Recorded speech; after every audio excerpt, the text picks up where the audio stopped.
Everyone already knows this. So Jules Yeah, Verne, exactly. around the world in 80 days. Phineas Fogg. Yep, Billy's Fog and Passepartout. Now, Yes, played by Jackie Chan. Or, yes, well, did you watch the Disney one with like Mickey Mouse and all that? I don't know. I think I watched like some old 70s or You 80s one or probably something. saw, yeah, one of the earlier ones. I grew up with like the Jackie Chan one and the Disney one. Look, I'm gonna go ahead and just immediately. This was a lot of fun. I looked at this and I thought, how is this only 240 pages? Like, isn't there a big story to tell? Hmm. Um, there kind of isn't. He just travels around the Yeah. world, and it's very quick. So he makes the bet, travels around the world, and Yeah. then by some bad, well, I don't know. Well, look, let's get into it. Yeah, the ending I'm not entirely sure about. He's a bit of a I don't want to say recluse. He goes to one club. I think it's called the Regency Club. But all the other rich people were members of many clubs and they went to like a lot of parties and events. This guy's a bit eccentric. Like he has his one club where he goes because he eats his meals there, doesn't talk to anyone really that much, plays the odd game of cards with people a little bit, but he's a little bit eccentric, keeps to himself a little bit. Doesn't seem to work. No one knows where he gets his money from, but he seems to be mega rich. Okay. There's also a story that there has recently been a bank robbery and someone's walked away with a lot of money. Okay. He applies for a new servant, and Passepartout joins his service as his only servant. So, I'm going to get this up because I want to read these statistics here. They say that one of the newspapers has published stats that you can, in theory, it's the Daily Telegraph, which we still have, it's not a good paper, still say that you can go around the whole world in 80 days. And this is the estimation that they say. From London to Suez, 7 days by rail and steamboats. Then on to Bombay by steamer, 13 days. From Bombay to Calcutta by rail, 3 days. They spent a lot of time in India, actually. Then from Calcutta on to Hong Kong, I 13 wonder days, why. 13 days by steamer. From Hong Kong to Japan, 6 days by steamer. From Yokohama to San Francisco, round to America, 22 days by steamer. From San Francisco to New York, 7 days by rail. And then from New York to London by steamer and rail, 9 days. And that's a total of 80 days. That's the plan. And everyone thinks, yeah, maybe it's theoretically possible, but like, does the public transport system even allow for that? Like, what if you arrive and the boat isn't until tomorrow? Like, it's not all lined up just to work like that? Yeah, I mean, it technically possible, but some of them could be TransLink. Right? There could be delays. There could just be that the services don't run every day. What do we do here? But the guy's just like, no. Phileas Fogg's like, yeah, I'll do it. It's fine. He takes the bet. He says, there's a check. If I don't come back in 80 days, cash that. And there's £20,000, which back then was a lot of money. So Like it was a lot of money. yes, so a lot of money. And he's not worried about it, but it is essentially his entire fortune. I was trying to remember.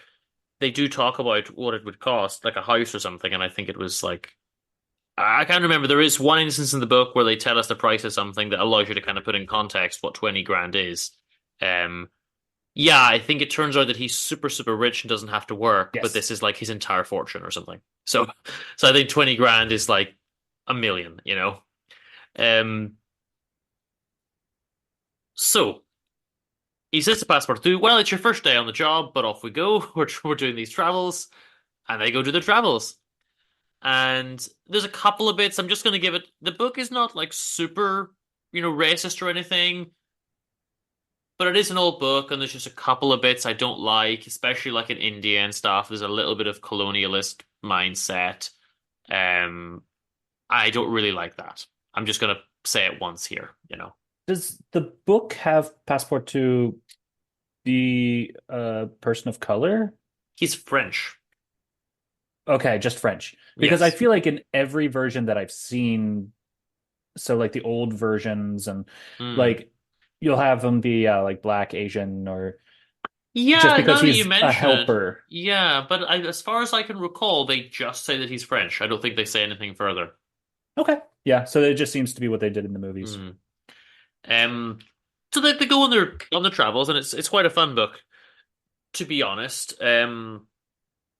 They get in some trouble in India because they fail to, well, they get in trouble twice actually.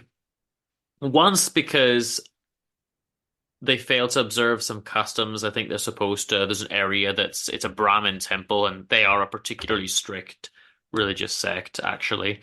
And Passepartout like wanders in and doesn't take his shoes off and things like this. So they're gonna, they cause a religious sort of incident. Then some guys up in the mountains are going to sacrifice a live woman, and I don't know how accurate that would have been. Yeah, that sounds pretty racist. But I yeah, they I rescue her imagine anyway. I Yeah, imagine it's like, oh, look at these savages, and it's there a little bit of that. Yeah. there are some cultures, yes, but it probably Mhm. not done So well. she's called something like Mrs. Aouda, but basically they take her with them. So their party becomes three, but she does almost nothing. Um, so they go around, they're in their different places. There's Detective Fix, and Detective Fix thinks that he's the robber because he's just heard this guy's traveling around with a bag full of like 20 grand in it, and he's this, eccentric, stuffy old Englishman. But as far as I know, an eccentric, stuffy old Englishman just robbed a bank and has like thousands of pounds and is on the run. So it's obviously him. So he's following him around the whole time, trying to get him. And he follows them all across. And the idea is he can go to all these places because these places are all in the British Empire. So he can exercise his police powers. But he has to wait for the warrant to come from England every time. So there's like big delays. You're like, I'm here right with you. I'll just wait for this warrant to arrive. If you just give me several days, I'll be able to arrest you. So he's inefficient. Um, and he doesn't, have much success. Well, that's the political system. Yeah. So they go around and then they get, as I said, they get across Japan, they get to Hong Kong, they go to a lot of places, they take the girl with them. At one point, Passepartout joins a circus, which is quite funny. So they get separated, and he's like, my master's going to America next. What do I do here? Hold on, this traveling circus is going to America. So he just joins.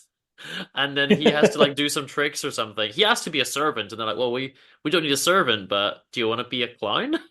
I was just about to say, like, was he Pagliacci? So Like, he becomes a clown, and then he's actually performing and falls at his master's feet, and his master's, for some reason, decided to see the circus and takes him out of there. And the circus owner is very mad that he's lost his new star or whatever. So that was kind of that funny. sounds so cartoonish. That's very cartoonish. They get arrested at one point as well, but of course he's got lots of money, so he just pays out all the bail. There's no problem. He's like, cool, what's the bail? Thousands. Okay, here are thousands. You know? Um, to get across Tens of India, thousands? he also buys an elephant at one point, spends like a quarter of the trip's budget on an elephant to travel around. At one point, it's quite funny when they get to America, he falls out with this American colonel because he crushes his hat. And he's like, well, we don't have time now, we're on a tight schedule, but when I get back to England, I will specifically come back to America to duel with this person because no one disrespects an Englishman anywhere in the world. God damn it. And the colonel's like, I mean, we could just do it now. It's like, well, we're on the train.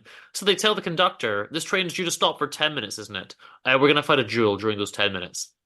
And the conductor says, oh, gentlemen, I would love to facilitate that. I'm so sorry, but we're actually behind schedule. So the train won't be stopping for 10 minutes. But you can just do your duel right here on the train.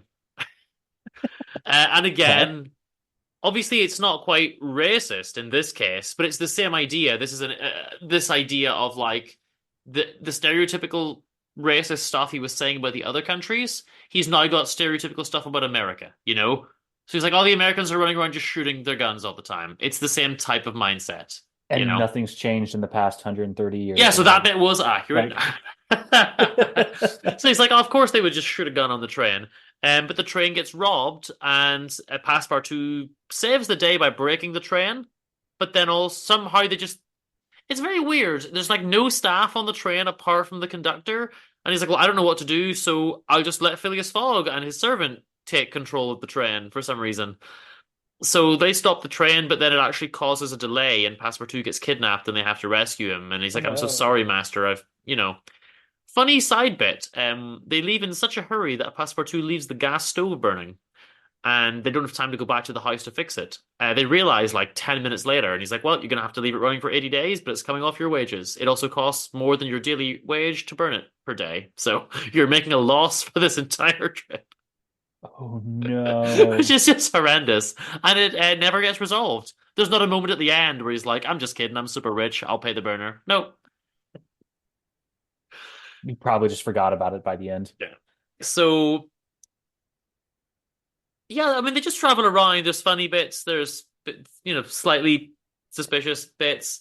Um, they almost have several delays, but Phileas Fogg is so good that they never really do until the very end. And he has a lot of, like, he's super cool, level-headed. So no matter what happens, he's like, yeah, it's fine. We'll deal with it. He never panics, never, everything's fine. It's always just, stiff upper lip, level head, keep calm and carry on. And keep calm and read your Dickens. So he keeps going, and when they get to America, they're no longer in British territory. So now, instead of trying to stop them, the policeman tries to help them because he wants to get them back to Britain where he can arrest him. Makes sense.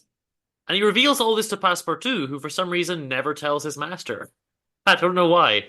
He really supports his Phileas. He just doesn't bother to tell him, oh yeah, this companion who's been suspiciously with us at every site we've visited is, part of is going to arrest you.